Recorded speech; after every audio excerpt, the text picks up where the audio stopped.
आचार्य गौतम ने न्याय दर्शन में प्रवृत्ति को परिभाषित करते हुए लिखा है, वाक, बुद्धि और शरीर से कोई कार्य आरंभ करना प्रवृत्ति है। प्रवृत्तिर वाग बुद्धि शरीरारंभा। प्रवृत्ति का अर्थ है मन, वाणी और शरीर से कोई क्रिया करनी। किसी भी कार्य में लगना प्रवृत्ति है। जरूरी नहीं कि यह कार्य शरीर से भी किया ही जाए। सिर्फ मन से किया गया कोई काम या चिंतन भी प्रवृत्ति ही है। अगर कोई साधक मौन रहने के लिए यत्न मात्र भी कर रहा है तो यह प्रवृत्ति है। अगर कुछ कहा गया है मगर शरीर ने बोलने के अलावा कोई और क्रिया नहीं भी की तो भी यह प्रवृत्ति है। कोई जीव कभी भी प्रवृत्ति से रहित नहीं होता। किसी न किसी रूप में, किसी न किसी कर्म में वो प्रवृत्त हुआ ही रहता है। त्रिगुण में जब रजोगुण क्रियाशील होता है तब ही प्रवृत्ति होती है।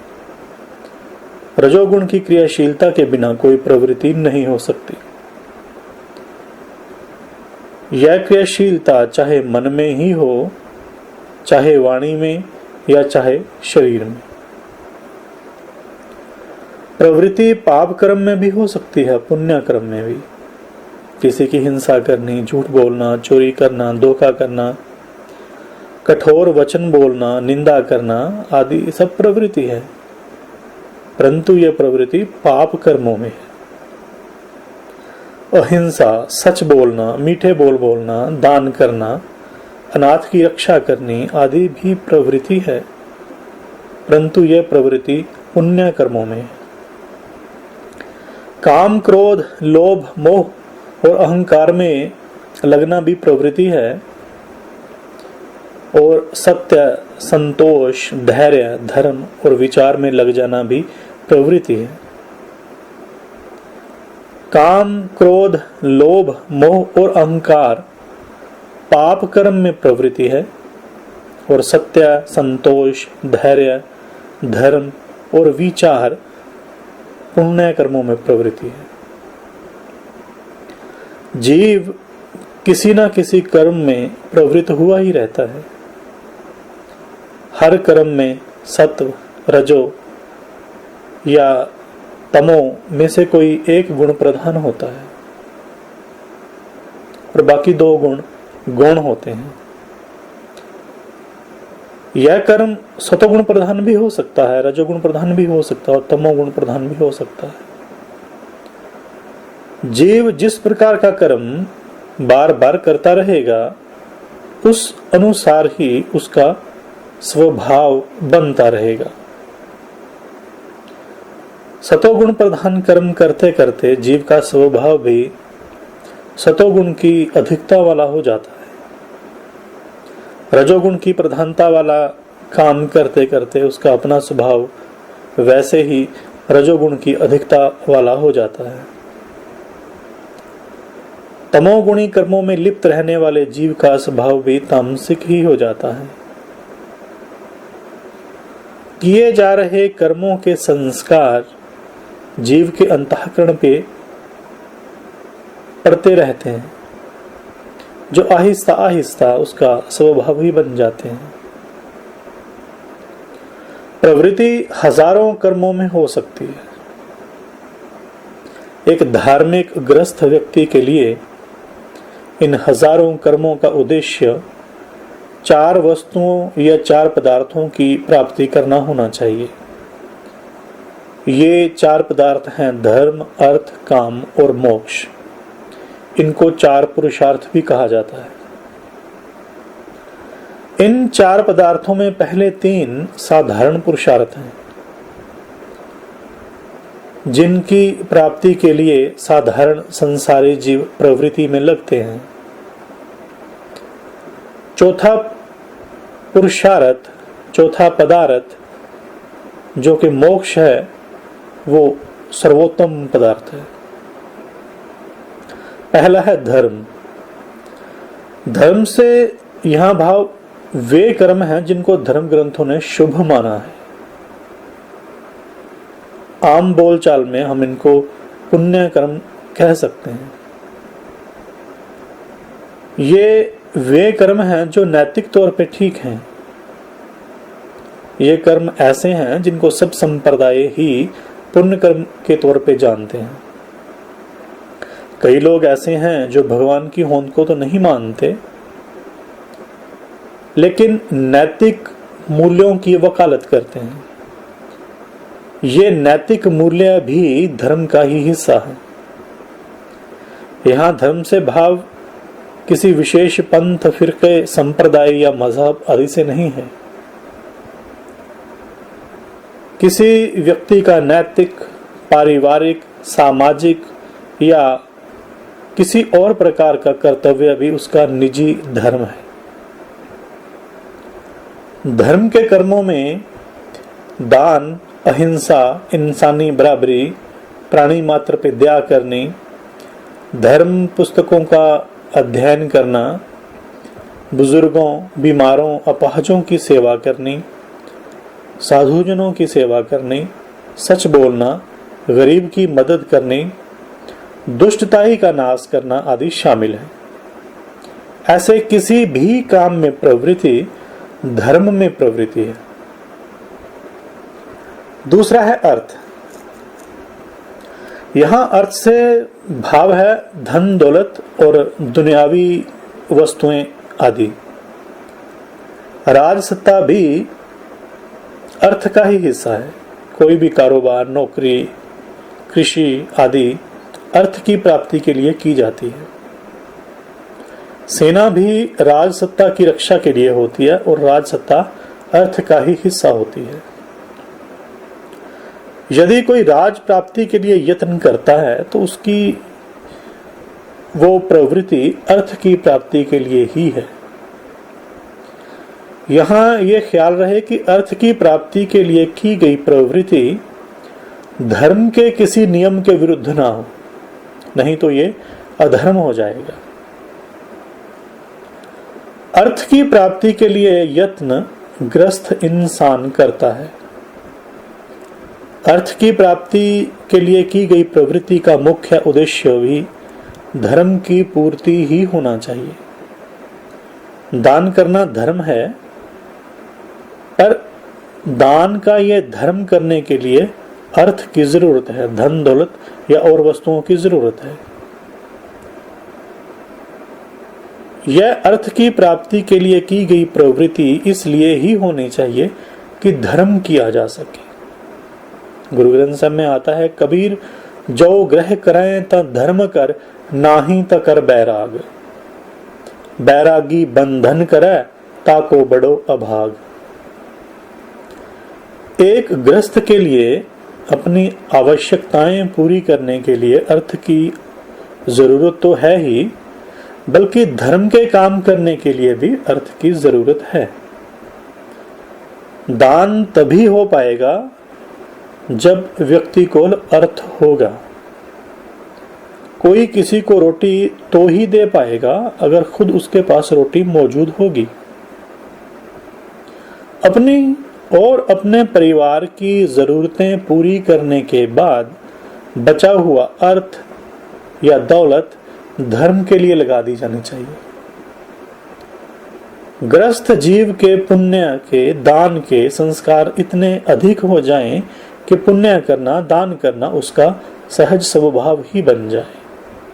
गुरु ग्रंथ साहब में कहा, सो गिर ही जो निग्रह करे, जप तप संयम भीख्या करे, पुण्य दान का करे शरीर, सो गिर ही गंगा का नीर। बहुत लोग कर्म में इसलिए प्रवृत्त होते हैं कि खूब धन दौलत इकट्ठा कर सकें। धन दौलत इकट्ठी करने के लिए वे वार वार उसके लिए आवश्यक काम करते हैं। बार बार धन दौलत प्राप्त करने के लिए किए जा रहे कर्म उन जीवों का स्वभाव ही ऐसा बना देते हैं कि उनका हर स्वभावक कर्म ही धन दौलत को केंद्र में रख के होने लगता है। वे धन को दौलत को प्रमुखता देने लगते हैं और विषय उनके लिए गौण हो जाते हैं, सेकेंडरी हो जाते हैं। दुनियावी राज भी इसी अर्थ का हिस्सा है। राज के लिए यत्न करता हुआ इंसान इतना ज्यादा आर्थिक स्वभाव वाला हो जाता है कि वो धर्म को भी अर्थ या राज सत्ता की प्राप्ति के लिए एक साधन मात्र ही बना लेता है। धर्म की आड़ में वो राज प्राप्ति के लिए प्रयत्न करता, अपने पीछे लगे हुए लोगों को गुमराह करता, खुद भी धर्म से गिरता है और अपने पीछे लगे हुए लोगों को भी धर्म से विमुख कर देता है। अर्थ की प्राप्ति धर्म के लिए होनी चाहिए, परंतु राज या अर्थ का लालची व्यक्ति धर्म को ही अर्थ या राज सत्ता हासिल करने के लिए प्रयोग कर लेता है। इतिहास में ऐसी बहुत उदाहरणें हैं जहां धर्म की ओट लेकर राज सत्ता या अर्थ के लोभियों ने अपनी बुरी इच्छाओं की पूर्ति की। राज अर्थ है, पर राज प्राप्त करके इसका प्रयोग समाज की अच्छाई के लिए करना धर्म है। तीसरा पदार्थ है काम। काम का मूल भाव है इच्छा या मन का संकल्प। यहां काम से भाव है इच्छा की पूर्ति करना। अपनी और अपने परिवार की जरूरतें पूरी कर लेना इच्छा पूर्ति में शामिल है। अर्थ या धन दौलत आदि इकट्ठा कर लेना और बात है, और उस अर्थ या धन दौलत आदि का प्रयोग करके अपनी इच्छाओं की पूर्ति कर लेना और बात है। हो सकता है कोई व्यक्ति खूब धन दौलत इकट्ठा कर ले, सोना हीरे मोती आदि इकट्ठा कर ले और भी जायदाद बना ले, परंतु इनका प्रयोग अपनी कोई इच्छा पूरी करने के लिए ना कर सके। हो सकता है इतना ही धन दौलत इकट्ठी करके भी वो इसका प्रयोग अपनी खुशी के लिए ना कर सके। इतनी धन दौलत इकट्ठी करनी, उसका उद्देश्य तो इसको भोगना ही था। अगर वो इतनी धन दौलत इकट्ठी करके उसका प्रयोग नहीं कर सका तो दौलत इकट्ठी करनी फिजूल ही रही। अगर कमाई गई दौलत का प्रयोग नहीं किया गया तो ये कमाई हुई दौलत असफल ही है। अर्थ को कमाकर प्रयोग कर लेना ही काम पदार्थ है, इच्छा की पूर्ति है। ये इच्छा पूर्ति ऐसी नहीं होनी चाहिए जो धर्म के विरुद्ध हो। धर्म के विरुद्ध की गई इच्छा पूर्ति अधर्म है। एक धार्मिक ग्रस्त जीव पहले तीन पदार्थ धर्म अर्थ और काम प्राप्त करने के कर्म से कभी निवृत्त नहीं होता।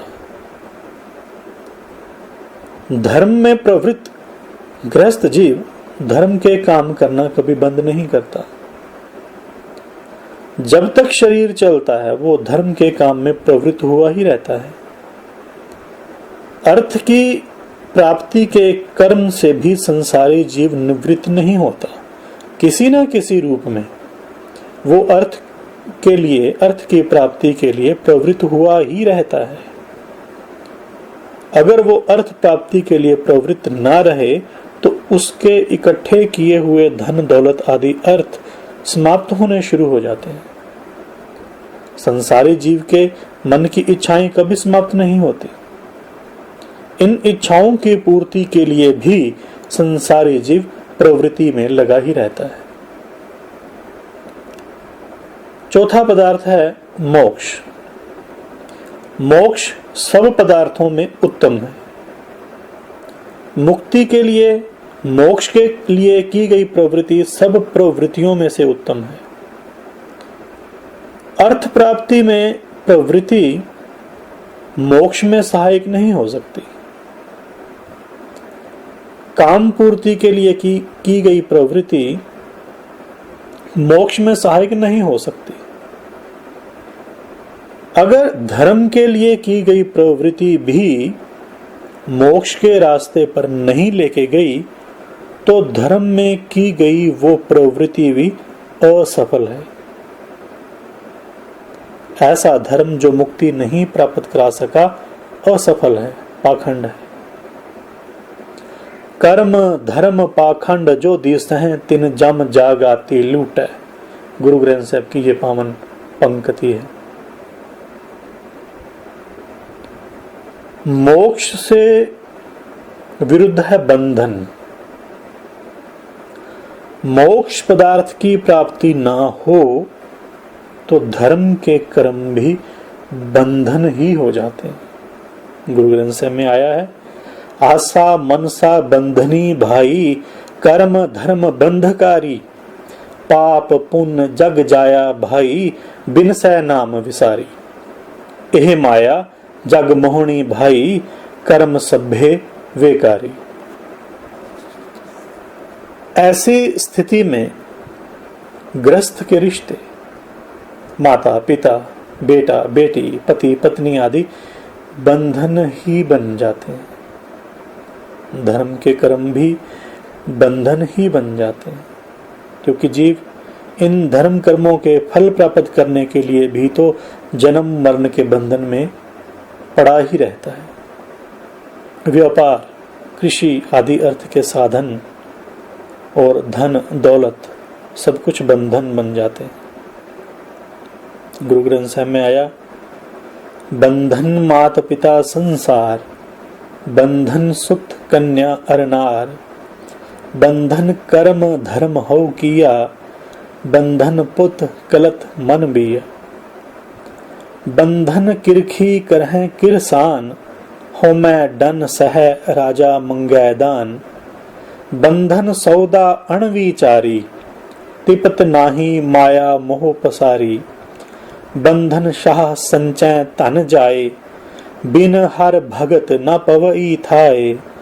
बंधन वेद बाद अहंकार, बंधन बिन सह मोह विकार। नानक राम नाम सरणाई, सतगुर राखे बंध ना पाई।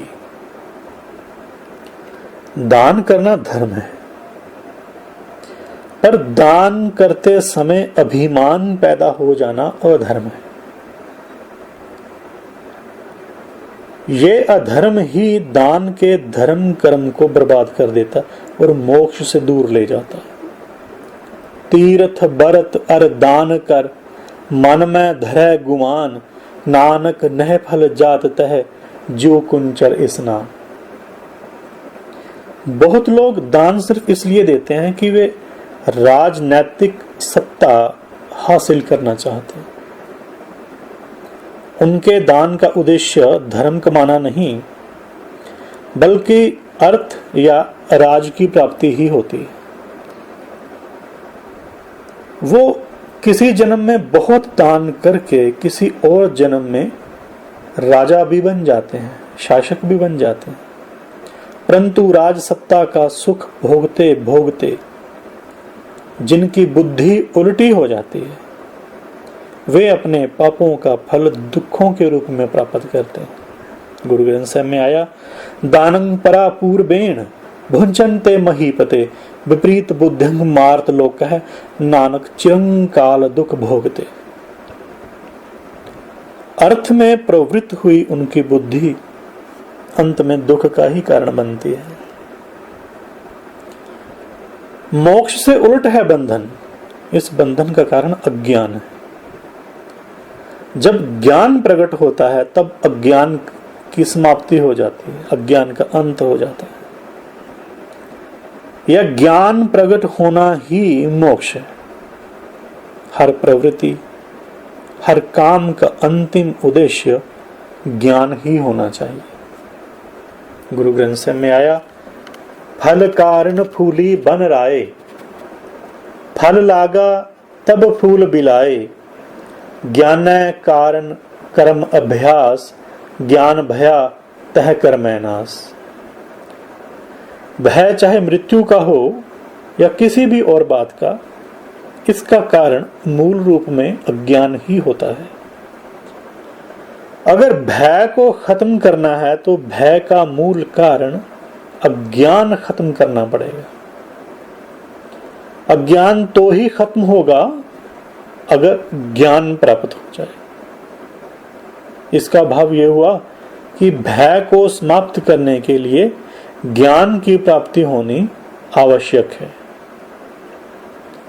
कर्म में प्रवृत्त होने का मुख्य उद्देश्य ज्ञान की प्राप्ति है।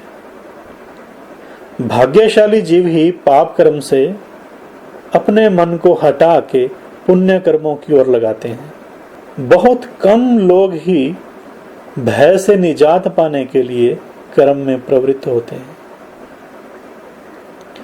जैसा कि हम कह चुके हैं, प्रवृत्ति का अर्थ है मन, वाणी या शरीर से कोई क्रिया करना। किसी भी कर्म में लगना प्रवृत्ति है। धर्म के क्षेत्र में जब कोई जिज्ञासु ज्ञान की प्राप्ति के लिए प्रवृत्त होता है तो वो किसी न किसी संप्रदाय या पंथ आदि का सहारा ले लेता है। पीछे हम कह चुके हैं कि त्रिगुण यानी सत्व, रज और तमस में जब रजोगुण क्रियाशील होता है तब ही प्रवृत्ति होती है। रजोगुण की क्रियाशीलता के बिना कोई प्रवृत्ति नहीं हो सकती। यह क्रियाशीलता चाहे मन में हो, चाहे वाणी में हो, चाहे शरीर में हो। त्रिगुण हर वस्तु में मौजूद होते हैं। प्रवृत्ति तभी होती है जब रजोगुण क्रियाशील हो। पर किसी भी क्रिया या किसी भी वस्तु आदि में इस त्रिगुण की मात्रा का अंतर होता है। किसी क्रिया या वस्तु में सतोगुण की अधिकता होती है तो किसी में तमोगुण की और किसी में रजोगुण की। अगर सतोगुण की अधिकता हो तो उस क्रिया या वस्तु को सात्विक कहा जाता है। अगर तमोगुण की अधिकता हो तो उस क्रिया या वस्तु को तामसिक, और रजोगुण की अधिकता हो तो उसको राजसी कहा जाता है। इन तीन गुणों की मात्रा के आधार पर ही प्रवृत्ति भी तामसिक, सात्विक या राजसी होती है।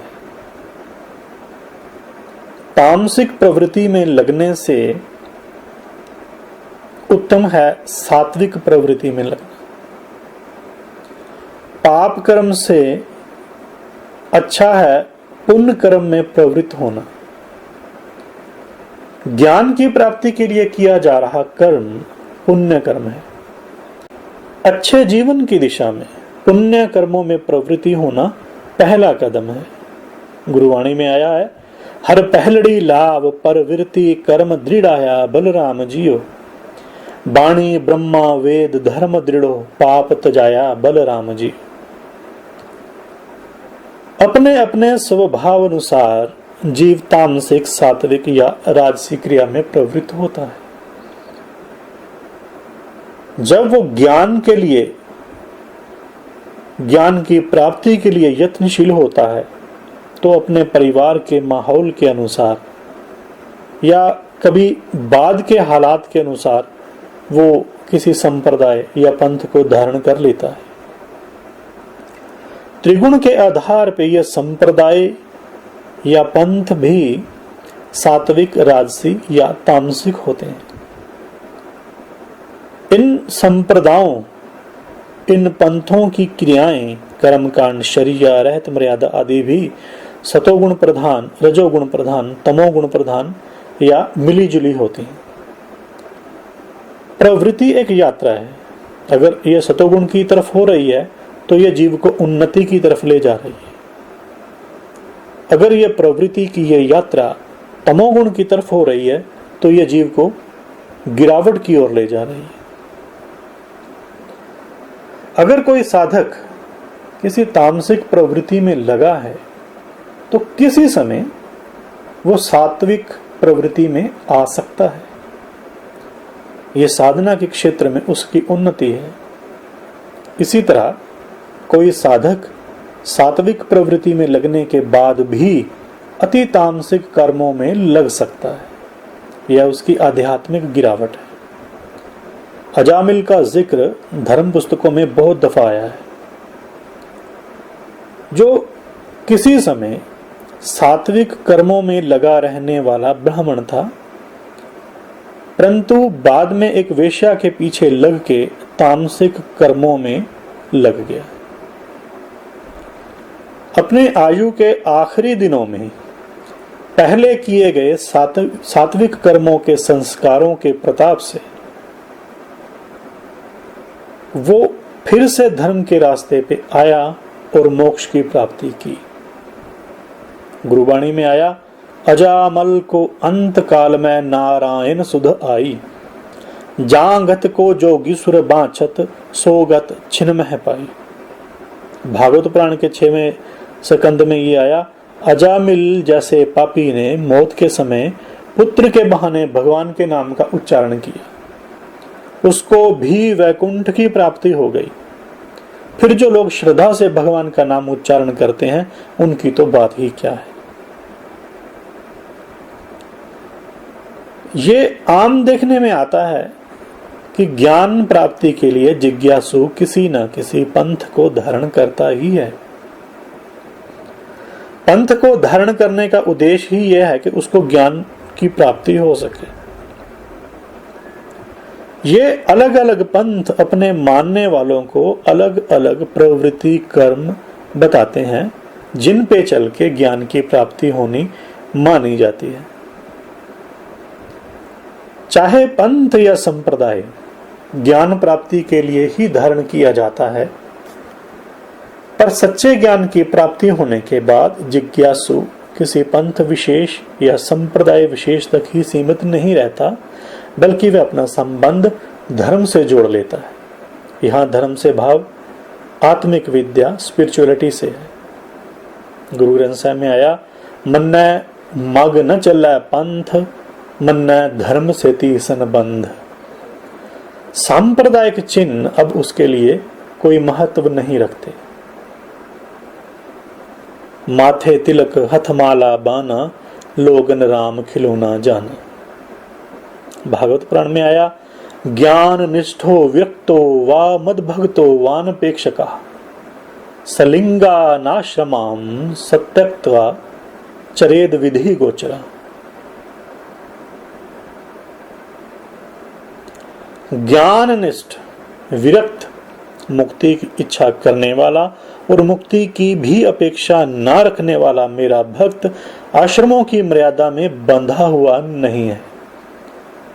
वो चाहे तो आश्रमों और उनके चिन्हों को छोड़कर वेद शास्त्रों के विधि निषेध से दूर होकर स्वच्छंद विचरे। ये भागवत पुराण में आया। संप्रदाय के कर्मकांडी नेता अब उसके लिए आदर्श नहीं रहते। हमरा झगड़ा रहा न को, पंडित मुल्ला छाड़े दो। किताबी ज्ञान या अपरा विद्या वाले सांप्रदायिक चौधरी उनके लिखे हुए, उनके बोले हुए वचनों के प्रति जिज्ञासु की ज्ञान प्राप्ति होने के बाद कोई श्रद्धा नहीं रहती। उनकी काल्पनिक बातों का वो त्याग कर देता है। गुरु ग्रंथ साहिब में आया, पंडित मुल्ला जो लिख दिया, छाड़ चले हम कछु ना लिया। भागवत पुराण में भी आया है, जो पुरुष वेदों का तो पारगामी विद्वान हो, परंतु परब्रह्म के ज्ञान से ही ना हो, उसकी मेहनत का कोई फल नहीं। वो तो वैसे ही है जैसे दूध ना देने वाली गाय पालने वाला। जिस शब्द प्रमाण को मानकर उसने जो साधना शुरू की थी, उस शब्द प्रमाण को साधक ने जब प्रत्यक्ष कर लिया, तब उसको महज किताबी ज्ञान वाले सांप्रदायिक प्रचारकों की कोई आवश्यकता नहीं रहती। पंडित छड्डे, मुल्ला छड्डे, छड्डे जथेदार ज्ञानी, माई छड्डी सखियां छड्डियां, एक ना छड्डिया दिल दा जानी। अब प्रश्न है कि प्रवृत्ति के निवृत्ति। प्रवृत्ति का अर्थ है किसी कर्म में लगना, किसी काम में लगना। किसी काम में लगकर, किसी कर्म में प्रवृत्त होकर उस कर्म का फल भी भोगना पड़ता है। कर्मों और उनके फलों का यह सिलसिला बहुत लंबे समय से चलता आ रहा है। अगर कर्म बुरे हैं तो बुरे फल भोगने पड़ते हैं, अगर कर्म अच्छे हैं तो अच्छे फल भोगने पड़ते हैं।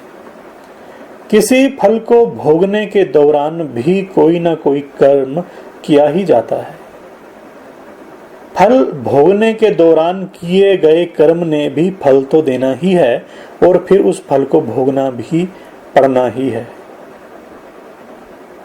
इस तरह ये कर्म और कर्म फल की लड़ी खत्म होने में ही नहीं आती।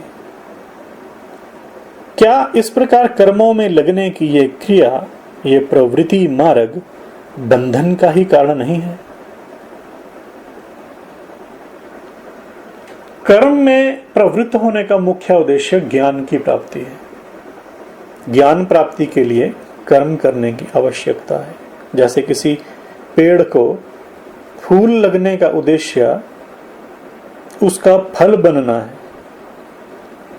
फल बनने के साथ फूल समाप्त हो जाते हैं। इसी प्रकार कर्म अभ्यास का उद्देश्य ज्ञान प्राप्ति है। ज्ञान प्राप्ति होने से कर्म समाप्त हो जाते हैं। गुरु ग्रंथ साहिब में आया, फल कारण फूली बन राय, फल लागा तब फूल बिलाए, ज्ञान कारण कर्म अभ्यास, ज्ञान भया तह कर मैनास। ज्ञान प्राप्ति होने के बाद जीव निवृत्त होकर मोक्ष प्राप्त कर लेता है। ज्ञान एक नगर है जो अचल है, स्थिर है। उस नगर तक पहुंचने की यात्रा प्रवृत्ति कर्म है। ज्ञान के नगर में पहुंचकर यात्रा समाप्त हो जाती है। अब यात्री को और यात्रा की आवश्यकता नहीं। अब वह यात्रा रूपी कर्म से निवृत्त हो गया है। अब प्रश्न है कि क्या ज्ञानी कर्मों से संपूर्ण निवृत्त हो जाता है? जब तक त्रिगुणात्मक शरीर कायम है वो किसी न किसी रूप में कर्म तो करता ही रहता है। कर्म के बिना शरीर नहीं रह सकता। मुक्त आत्मा जीव कर्म फल से निर्लेप होता है। सर्वारंभेषु निष्कामो यश्चरे द्वाल वन मुनि नलेपस्तस्य शुद्धस्य क्रियमाणे अपि कर्मणि। अष्टावक्र गीता में यह आया है, जिसका भाव है जो ज्ञानी मुनि बच्चे की तरह निष्काम भाव से काम शुरू करता है, ऐसा शुद्ध स्वरूप ज्ञानी कर्मों में लिप्त नहीं होता। आरंभ में साधक की प्रवृत्ति ज्ञान की प्राप्ति के लिए थी। ज्ञान प्राप्त होने के बाद अब वो अपनी मुक्ति के कर्म से निवृत्त हो गया है। अब उसका कर्म अपनी इच्छा पूर्ति के लिए नहीं पर उपकार के लिए ही है। गुरु ग्रंथ साहिब में आया, जन्म मरण दोहू मैं नाही, जन पर उपकारी आए, जी दान दे भक्ति लायन, हर स्यों लैन मिलाए। उस द्वारा किया जा रहा कर्म किसी इच्छा अधीन होकर नहीं किया जा रहा, इसलिए ऐसे कर्म का फल वो प्राप्त नहीं करता। वो कर्म करता हुआ भी कर्म नहीं कर रहा होता। भावा भावहीनो यस्तृप्तो निर्वासनो बुद्धा, नैव किंचित कृतम तेन लोक दृष्टया विकुर्वता। अष्टावक्र गीता में आया। इसका अर्थ है भाव अभाव से विहीन जो ज्ञानी तृप्त है, निर्वासना है, लोगों की नजर में कर्म करते हुए भी वह कुछ नहीं करता। जैसे कोई व्यक्ति बाईसाइकिल चलाता हुआ साइकिल के पैडल चलाता रहता है, जब वो पैडल चलाने बंद कर देता है तो साइकिल एकदम उसी समय उसी ही जगह पे नहीं रुक जाती। पैडल चलाना बंद करने के बाद भी साइकिल कुछ दूरी तय करती है। पैडल चलाना बंद करने के बाद भी साइकिल की तरफ से किया जा रहा वो यात्रा रूपी वो कर्म साइकिल सवार का प्रारब्ध कहा जाता है। प्रारब्ध भोगने के बाद साइकिल रुक जाएगी और साइकिल सवार की यात्रा समाप्त हो जाएगी।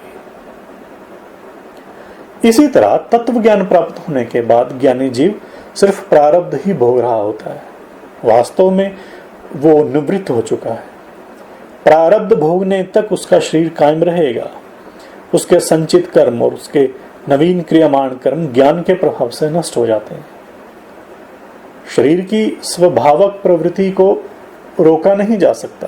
कोई समाधि की अवस्था में बैठा भी हो तो किसी समय भूख या प्यास से व्याकुल होकर शरीर भोजन या पानी की मांग करेगा। यह शरीर की स्वभावक प्रकृति है। शरीर की इस मांग को पूरा करना प्रवृत्ति है, क्रिया है, कर्म है। यह प्रवृत्ति ज्ञान या मोक्ष की प्राप्ति में किसी तरह भी रुकावट नहीं बनती। शरीर की यह स्वभावक प्रवृत्ति अविद्या, अस्मिता, राग, द्वेष या अभिनिवेश से प्रभावित ना होने के कारण ज्ञान या मुक्ति की प्राप्ति में कोई रुकावट नहीं है। प्रवृतो वा निवृतो व नैव धीरस्य दुर्ग्रह यदा यत् कर्तुमायाति तत्कृत्वा तिष्ठता सुखम। अष्टावक्र गीता में आया कि धीर के सामने जब जैसा काम आ जाए उसको करके सुख में स्थिर होता है। उस धीर को प्रवृत्ति और निवृत्ति का दुराग्रह नहीं होता।